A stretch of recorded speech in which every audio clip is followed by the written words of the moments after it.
Now, research has shown that about 45% of the country's primary schools can be described as so-called cognitive wastelands, where not a single learner can read and make inferences. Not one child in 47% of the country's high schools could reach the intermediate international benchmark in mathematics, and this is compared to 2% of high schools in Botswana. Joining us now to talk about an innovative new plan to help learners stay meaningfully engaged is Crysty Swift of the E-Cubed unit of the Department of Basic Education. Ms. Swift, good to have you on the Daytime Update today. Now, looking at these figures, they're quite preposterous and really high with the number of students who are, as you say, in a cognitive wasteland. Were the reasons behind their lagging behind also deciphered and discerned during this research? Hi, Tammy. Lovely to chat to you today. Thank you for having me on the show. I think that anybody who has, engaged with the education system right now understands that there are things that definitely need to change. We need to change the approach that we're taking to learning, and we need to change the classroom environment that children are learning in. Whether those factors were considered with this specific case, I wasn't a part of the study, so I wouldn't be able to speak to that specifically. So talk to us about E-Cubed. What is it? How does it work? What does it aim to do? So E-Cubed, as you said, it's an innovation and testing team and a unit that's part of the Department of Basic Education. And, we have a really bold and, I guess, audacious goal of lowering youth unemployment by 90% by 2035.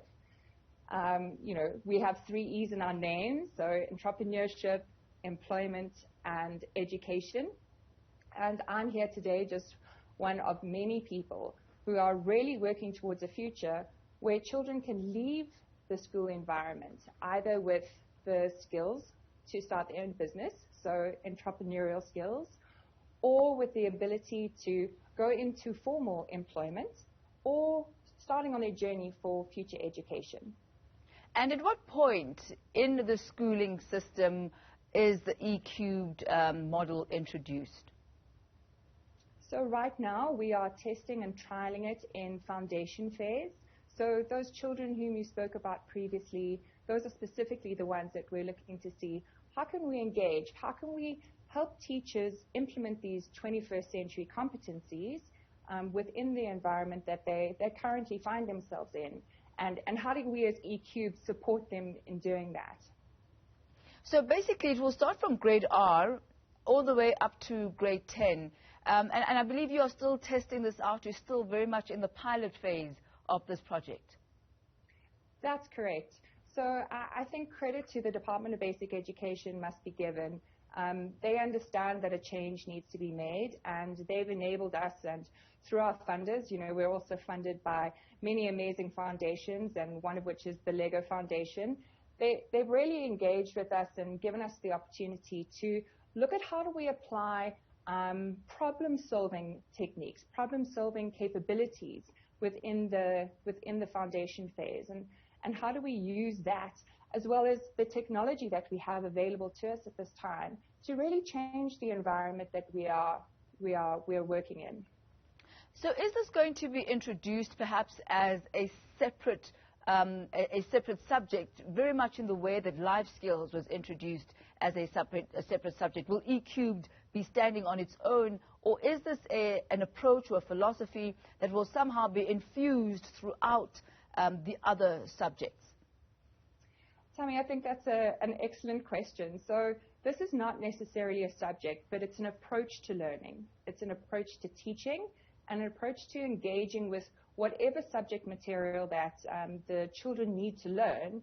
So it's teaching them how to learn, how to solve problems, rather than the rote learning that we know is not yielding the results that we need in order for us to graduate learners with any kind of skill. Does this then, Crysty, somehow call for an overhaul of the education system as we know it? Because if the approach is different, then perhaps the textbooks also will be different, unless if I'm missing something there. No, I think you're absolutely right. It has far-reaching implications, which is why right now we're in a really intensive test phase. We not only are testing the capability of this new methodology of teaching, we're also testing the implementation of technology. So we have a program called Teacher Connect at eCubed, and Teacher Connect has two main platforms. One is an online website that's zero rated, so there's no data charge for anybody to be able to engage with any of the teacher resources or teacher training and professional development opportunities that we have. But we also have a WhatsApp bot for real bite-sized pieces of information on the go to be able to support our teachers and our learners and our parents within the changes that will come in the next couple of years. And talk to us about the impact of COVID-19 on the education system and on learners specifically. Yeah, I mean, I think that anybody who's engaged with, the school shutdowns, or anybody who's knows somebody who's been to school or a parent can really understand that the impact of COVID-19 has been tremendous. Our program was launched in September last year, so we're nearly a year old. So Teacher Connect will be a year old at the end of September. And that really was initially as a response to COVID-19. We have the National Department of Health Check on our platform, which is a COVID-19 self-assessment tool that enables people to be able to just check that they are at low risk of that day and go about their business.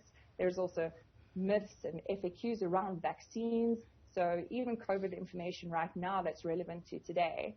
But besides the health component, training and teaching, learning itself has evolved. And we need to be there to enable our teachers and our educators to teach these 21st century competencies that I spoke about. So enable learners to be entrepreneurs, to be employable, to be able to seek future education. And using digital tools like we have with our online component and our WhatsApp component are very much what we're going to be doing in the foreseeable future. So I see you have been running for about 2 years. You are in 600 pilot schools and are wanting to add additional schools to that. What is the eventual scope of this pilot project envisaged to be, and when will this pilot season actually come to an end where the department can decide what the way forward is regarding eCubed? So, we're in a 3-year phase right now. So we've got at least another 2 years to go before any decisions are going to be made. And I think that that's a really pragmatic approach. I think if, as you mentioned earlier, overhauling the education system, we really need to make sure that how we are training, the tools that we're using to train, and what we are asking educators to be able to do are well entrenched, are supported by research. And so we're able to stand back and say with confidence that this is what we believe will be a solution for youth unemployment in South Africa.